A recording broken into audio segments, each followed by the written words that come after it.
Hello friends, आज जो हम डिस्कस करेंगे दक्कन उपद्रव के बारे में डिस्कस करेंगे जो 1875 में 1875 में हुआ था। डेक्कन रिवॉल्ट। इससे पहले जो किसान आंदोलन से रिलेटेड दो वीडियो में हमने डिस्कस किया था। एक तो नील आंदोलन के बारे में डिस्कस किया था जो सबसे इंपॉर्टेंट जो फार्मर्स मूवमेंट थी, और इसके अलावा पावना विद्रोह के बारे में डिस्कस किया था और ये दोनों बंगाल से रिलेटेड थी। और आज जो तीसरी जो डिस्कशन है वो डेक्कन से रिलेटेड है, महाराष्ट्र से रिलेटेड है, जो 1875 में हुई थी। जो नील आंदोलन था वो नील उत्पादनकर्ताओं के खिलाफ था। जो पावना विद्रोह था वो जमींदारों के खिलाफ था। और जो तीसरा है जिसके बारे में आज डिस्कस करेंगे, दक्कन उपद्रव, ये था महाजनों के खिलाफ। यानी ये तीनों अलग अलग हो गए। अब सबसे बड़ा क्वेश्चन यहां पे उठता है कि सरकार के आखिरकार तीन दुश्मन कौन है, तीन दुश्मन कौन थे, इसके बारे में हम डिस्कस करते हैं। तो अगर देखा जाए तो सरकार के तीन जो सबसे बड़े दुश्मन है वो तो सबसे पहले गवर्नमेंट, जो सरकार है वही किसानों के सबसे बड़े दुश्मन है। सेकेंड इज लैंडलॉर्ड, जो जमींदार है। थर्ड इज जो ट्रेडर्स होते हैं, वो तीसरा किसानों के दुश्मन है। जैसे सरकार के बारे में बात की जाए, जैसे अगर ब्रिटिश इंडिया की बात की जाए तो सरकार ने जिस प्रकार से आर्थिक नीतियां अपनाई थी, जिस प्रकार से अपने इकोनॉमिक पॉलिसीज अपनाई थी, जिस प्रकार से उन्होंने भू राजस्व व्यवस्था अपनाई, जिस प्रकार से उन्होंने न्यायिक व्यवस्था अपनाई और जिस प्रकार से उन्होंने प्रशासनिक व्यवस्था अपनाई, इससे किसानों का सबसे ज्यादा एक्सप्लॉयटेशन हुआ। यानी किसानों की कंडीशन सबसे ज्यादा गई गुजरी हो गई थी। यानी अगर देखा जाए तो किसानों का जो सबसे बड़ा दुश्मन है वो गवर्नमेंट थी। सेकेंड इज जमींदार, जो लैंडलॉर्ड है वो जो सेकंड किसानों के दुश्मन हो गए। जमींदार क्या, लगान सबसे ज्यादा वसूल करने लग गए, एक्स्ट्रा लगान वसूलना, जो कानूनी नियम थे, कानूनी सीमा से आगे बढ़ के टैक्स वसूलना, और वो टैक्स वसूलते समय हर एक तरीके का अमानवीय व्यवहार करना, यानी अमानवीय अत्याचार करना, यानी कभी भी जेल भिजवा देना, कोड़े मार देना, खड़ी फसल को जलवा देना। तो इस प्रकार की बहुत सारी घटनाएं घटती थी। तो सेकेंड दुश्मन इज जमींदार and third is trader. Actually normally जो जमींदार होते थे वही ट्रेडर की भूमिका निभाते थे। गांव में जो जमींदार है वही ट्रेडर है।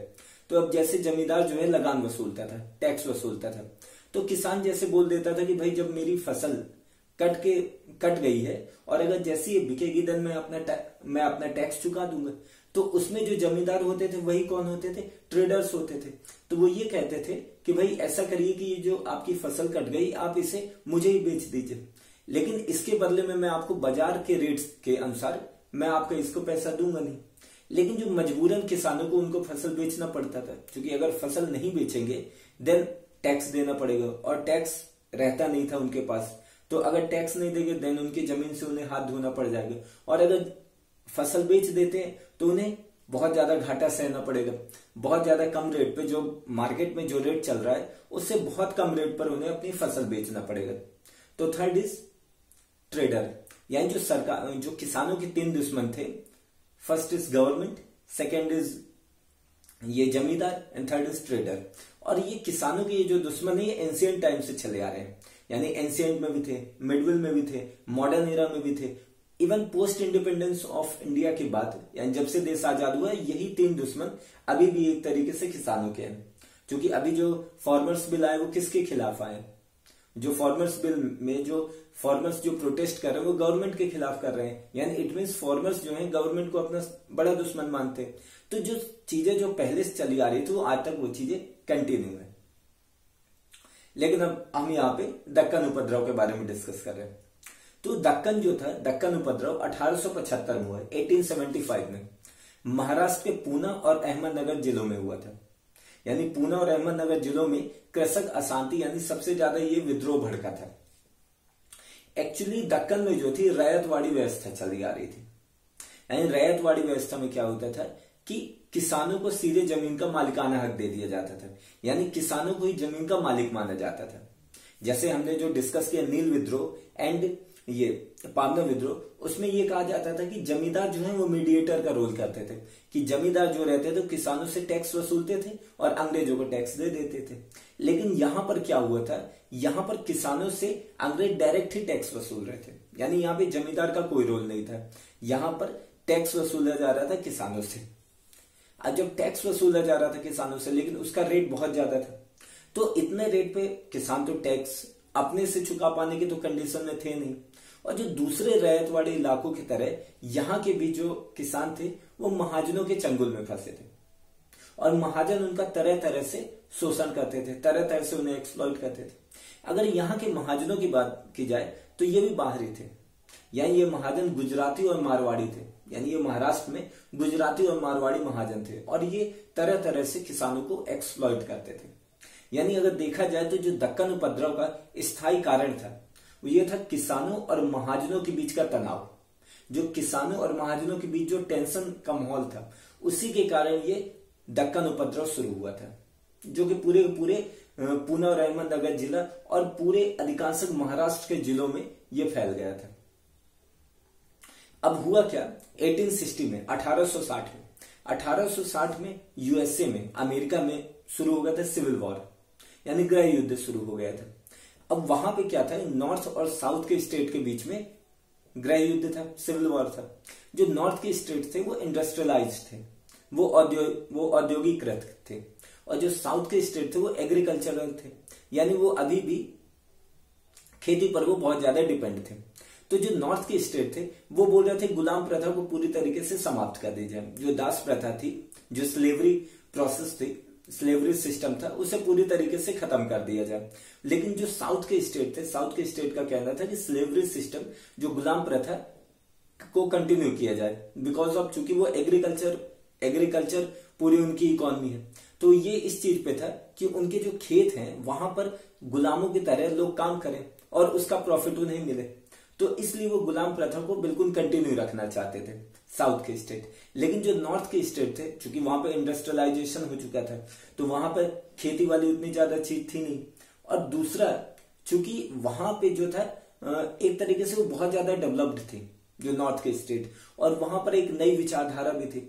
लेकिन साउथ के स्टेट अभी भी पुरानी विचारधारा के थे, और वो उतने ज्यादा डेवलप्ड भी नहीं थे, और एग्रीकल्चर थे। तो इसलिए वो जो थे वो स्लेवरी सिस्टम, जो गुलाम प्रथा थी, उसको कंटिन्यू रखना चाहते थे, और नॉर्थ के जो स्टेट थे वो गुलाम प्रथा को पूरी तरीके से खत्म करना चाहते थे। 1860 में अब्राहम लिंकन जब देश के यानी यूएसए के राष्ट्रपति बने थे, तब उनको ही ये श्रेय दिया जाता है कि उन्होंने सिविल वॉर को खत्म किया था। यानी सिविल वॉर जो गृह युद्ध था, गृह युद्ध को समाप्त करने का श्रेय अब्राहम लिंकन को जाता है। तो उस टाइम पे क्या था कि उस टाइम पे साउथ के जो स्टेट थे, जो यूएसए के जो साउथ के स्टेट थे, वो कपास का अच्छा खासा प्रोडक्शन करते थे, यानी कपास की बहुत ज्यादा वो एक तरीके से पैदावार करते थे, और कपास को वो सप्लाई करते थे नॉर्थ के स्टेट में भी, यानी जो यूएसए के जो नॉर्थ के स्टेट में, वहां पर भी सप्लाई करते थे कपास की साउथ के स्टेट। और इसके अलावा दूसरे देशों को भी, यानी फॉरेन जो स्टेट थे लाइक यूरोप के अदर दूसरे कंट्रीज को भी कपास का प्रोडक्शन कौन करते थे, यूएसए करता, तो यूएसए के साउथ के स्टेट। लेकिन जब सिविल वॉर शुरू हो गया तो जो साउथ के स्टेट थे, अब वो नॉर्थ के स्टेट को प्रोडक्शन जो सप्लाई थी कपास की वो करना बंद कर दी। बोले कि अब हम कपास की सप्लाई आपको नहीं करेंगे, बिकॉज ऑफ वॉर चल रहा है, वॉर सिचुएशन है। अब चूंकि वॉर की सिचुएशन में, गृह युद्ध की सिचुएशन में, अब जो साउथ के स्टेट थे वो भी कपास का उतना ज्यादा प्रोडक्शन कर नहीं पा रहे थे, और दूसरे देशों में भी कपास की सप्लाई हो नहीं पा रही थी। तो अब इंटरनेशनल मार्केट पर, यानी अंतरराष्ट्रीय जो बाजार पर, अंतरराष्ट्रीय पटल पर एक तरीके से कपास की बहुत ज्यादा डिमांड हो गई, यानी कपास का एक्सपोर्ट अच्छा खासा बढ़ गया, और कपास जो था उसके रेट भी अच्छे खासे बढ़ गए, because of demand and supply का रूल, कि भाई जिस चीज की मांग होगी उस चीज के रेट ऑटोमेटिक बढ़ जाएंगे। तो कपास की अच्छी खासी डिमांड थी, और चूंकि उसकी सप्लाई हो नहीं रही थी तो उसकी रेट बढ़ गए थे। और जब इंडिया में ये चीज पता चली कि कपास के रेट बढ़ गए, तो जो भारत के किसान थे वो भी कपास की अच्छी खासी खेती करना शुरू कर दिए, कपास का अच्छा खासा प्रोडक्शन शुरू कर दिए, चूंकि कपास के रेट भी अच्छे खासे थे और उनका एक्सपोर्ट भी बढ़ा था। तो अब किसानों को धीरे धीरे अच्छा खासा यहाँ से प्रॉफिट होना शुरू हुआ। अब किसानों को लगा बढ़िया, चलो अपने को प्रॉफिट हो रहा है। लेकिन इसी बीच में 4 साल के अंदर 1864 में यूएसए में क्या हुआ, सिविल वॉर खत्म हो गया। यूएसए में जैसे सिविल वॉर खत्म हुआ, जो साउथ के स्टेट थे यूएसए के, उन्होंने फिर से कपास का प्रोडक्शन शुरू कर दिया, नॉर्थ के स्टेट को सप्लाई करना शुरू कर दिए, अदर कंट्रीज को भी सप्लाई करने लग गए, वहां पर भी एक्सपोर्ट करने लग गए। तो एक तरीके से अब जो कपास का जो एक्सपोर्ट था अब वो गिरावट हुई, यानी कपास के एक्सपोर्ट में डिक्लाइन हुआ और जो कपास का रेट था वो भी गिर गया। तो इससे जो भारत के किसान थे वो तो भाई कपास की खेती कर रहे थे, तो उन्हें जो था उन्हें इससे लॉस हुआ। और ऊपर से यहाँ पे जो गवर्नमेंट थी, जो ब्रिटिश इंडिया थी, उन्होंने क्या किया था कि किसानों के ऊपर 50% ज्यादा लगान कर दिया था, यानी जो टैक्स वसूलते थे उसमें 50% का इजाफा कर दिया था, यानी 50% टैक्स ज्यादा बढ़ा दिया था। अब जब 50% ज्यादा टैक्स बढ़ा दिया तो अब क्या हुआ, अब किसान वो टैक्स तो चुका नहीं पाएंगे अपने से, तो किसानों को एक बार फिर से महाजनों के पास जाना पड़ा और महाजन ने इस चीज का अच्छा खासा उन्होंने फायदा उठाया। महाजनों ने बोला कि भाई ठीक है, हम आपको पैसे देने के लिए तैयार है, लेकिन इसके एवज में हमें कुछ पैसे, कुछ गिरवी चाहिए। तो अब उन्होंने घर और उनके खेत को गिरवी रख लिया महाजनों ने। और जब इस तरह की घटनाएं होने लगी तो किसानों में महाजनों के खिलाफ गुस्सा बढ़ता गया। इसकी जो शुरुआत हुई थी सिरूर तालुका में एक महाजन था, उसका नाम था कालूराम। कालूराम ने क्या किया था, उसने अदालत से एक डिग्री प्राप्त कर ली थी, अदालत से एक डिग्री प्राप्त कर ली जिसके तहत वो एक किसान था, उसके घर की नीलामी करने के लिए तैयार था। अब गांव के लोगों ने उसको रोका कि भाई आप उनके खेत की नीलामी ना करिए, लेकिन अब वो इसके ऊपर नहीं माना कालूराम और उसने उनके घर की नीलामी कर दी उस किसान की, यानी घर पर कब्जा कर लिया। अब इसको देख करके जो गांव के पूरे किसान थे, गांव के लोगों ने अब सोशल बाइकाट शुरू किया, यानी महाजनों का सामाजिक बहिष्कृत करना शुरू किया ताकि महाजनों के ऊपर प्रेशराइज किया जा सके, महाजनों के ऊपर दबाव डाला जा सके। अब जैसी ये घटनाएं घटी तो ये आग की तरह फैल गई। अब सोशल बाइकाट हर जगह शुरू हो गया। सोशल बाइकाट में जो महाजनों की दुकान थी, महाजनों की दुकान से सामान खरीदना बंद कर दिया गया। इवन जो महाजनों के घर में जो काम करने वाले नौकर थे, जो स्लेव थे, उन्हें बोला गया कि आप अगर उनके घर में काम करते देन हम आपका भी सोशल बाइकाट करेंगे। इसके अलावा गांव के जो धोबी थे, नाई थे, लोहार थे, सुनार थे, जो अदर काम में थे, संलग्न थे, उन सबको बोला गया कि अगर आप किसी प्रकार से महाजन का सपोर्ट करते हो, महाजन को अगर किसी प्रकार से आप साथ देते हो, देन आपका भी सोशल बाइकाट किया जाएगा, आपको भी समाज से बहिष्कृत कर दिया जाएगा। जब महाजन इन सब से परेशान हुए और वो गांव छोड़कर जाने लग गए तो उनकी गाड़ी खींचने के लिए भी कोई तैयार नहीं था। तो महाजनों की कंडीशन बहुत ज्यादा खराब हो गई थी। लेकिन इस प्रकार का जो मूवमेंट था बहुत टाइम तक नहीं चल पाया और किसानों ने फिर उसके बाद थोड़ी एक अलग एक्टिविटी शुरू की। अब किसानों ने क्या किया, महाजनों के दुकानों को और महाजनों के घरों को में आग लगाना शुरू कर दिया, घरों को लूटना शुरू कर दिया। लेकिन उसमें बहुत ज्यादा घटनाएं नहीं हुई।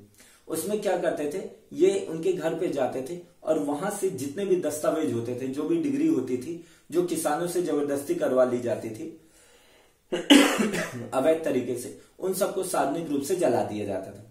और इस तरह की घटनाएं अच्छी खासी शुरू हो गई। यानी पूना और अहमदनगर जिले को छोड़ करके जहां पर थोड़ी बहुत हिंसात्मक घटनाएं हुई थी और बाकी जगह पर इस प्रकार की जो घटनाएं होती आग जलाने की, वो एक तरीके से किसानों की संगठित शक्ति का एक तरीके से प्रतीक हो गया था, एक सिंबल बन गया था, जिसके तहत वो क्या करते थे, जाकर के उनके घरों में जाके वहां से पूरे दस्तावेज लेकर के उसे सार्वजनिक रूप से जला देते थे। अब जब अंग्रेजों को ये बात पता चली तो अंग्रेजों ने सबसे पहले इस विद्रोह को कुचल दिया। अंग्रेजों को इस विद्रोह को कुचलने में बहुत ज्यादा समय नहीं लगा। जिस प्रकार से पावना विद्रोह को यानी कुचलने में उन्हें बहुत ज्यादा टाइम नहीं लगा था, बहुत ज्यादा मुश्किलें का सामना नहीं करना पड़ा था, बहुत ज्यादा प्रॉब्लम्स को फेस नहीं करना पड़ा था, उसी प्रकार से दक्कन में भी जो ये उपद्रव हुआ था, रिवॉल्ट हुआ था, उसका भी उन्हें बहुत ज्यादा प्रॉब्लम फेस नहीं करनी पड़ी। बिकॉज ऑफ यहाँ के भी जो किसान थे, उनकी जो डिमांड थी वो बहुत ज्यादा नैरो थी। ये सिर्फ स्थिति को बनाए रखना चाहते थे। ये चाहते थे कि महाजन है, जो टैक्स बढ़ा दिए, महाजन जो उनको कर्ज की जो सीमा बढ़ा दी, उनको सिर्फ वो कम कर दे। इन्होंने इस प्रकार का कोई भी आंदोलन नहीं शुरू किया जो ब्रिटिश साम्राज्य को उखाड़ता हो या कि महाजनों का पूरी तरीके से विरोध करता हो, महाजन प्रथा को ही खत्म कर देता हो। इस प्रकार से इन्होंने कोई भी सिस्टम को नहीं अपनाया। और अंग्रेजों ने भी इसमें बहुत ज्यादा दंडनात्मक रुख नहीं अपनाया था, क्योंकि उन्हें इतनी ज्यादा प्रॉब्लम को फेसिंग नहीं करना पड़ा। इसमें भी जो भारतीय बुद्धिजीवी थे, जो इंडियन इंटेलेक्चुअल पर्संस थे, जो पाश्चात्य शिक्षा प्राप्त किए हुए थे, जो वेस्टर्न जो नॉलेज प्राप्त करके आए थे, जो वेस्टर्न एजुकेशन प्राप्त किए थे, उन्होंने भी इसमें साथ दिया था। स्पेशली महादेव गोविंद रानाडे ने, महादेव गोविंद रानाडे की जो पूना सार्वजनिक सभा थी, उसने सबसे इंपॉर्टेंट रोल किया था। उन्होंने जो भू राजस्व अधिनियम आया था उसका विरोध किया था। तो एक तरीके से इस प्रकार से पूरा का पूरा 1875 का जो दक्कन उपद्रव था उसके बारे में हमने डिस्कस कर लिया। तो ये वीडियो यहाँ पे हमारा कंप्लीट होता है। तो एक तरीके से हमने जो कंप्लीट कर लिया वो नील विद्रोह कंप्लीट कर लिया, नील आंदोलन, और ये पावना विद्रोह एंड 1875 का दक्कन उपद्रव। ये जो किसान आंदोलन से रिलेटेड ये 3 मूवमेंट जो सबसे इंपॉर्टेंट थी, जो 1858 से 1858 से 1885 तक, यानी जब तक कांग्रेस की स्थापना नहीं हुई थी तब तक ये मूवमेंट अच्छी खासी चली थी, और ये 3 मूवमेंट ही सबसे इंपॉर्टेंट थी। इसके अलावा मोपिल्ला विद्रोह था, उसके बारे में भी हम डिस्कस कर लेंगे। तो ये वीडियो यहाँ पे हमारी कंप्लीट होती। So thank you very much for this discussion.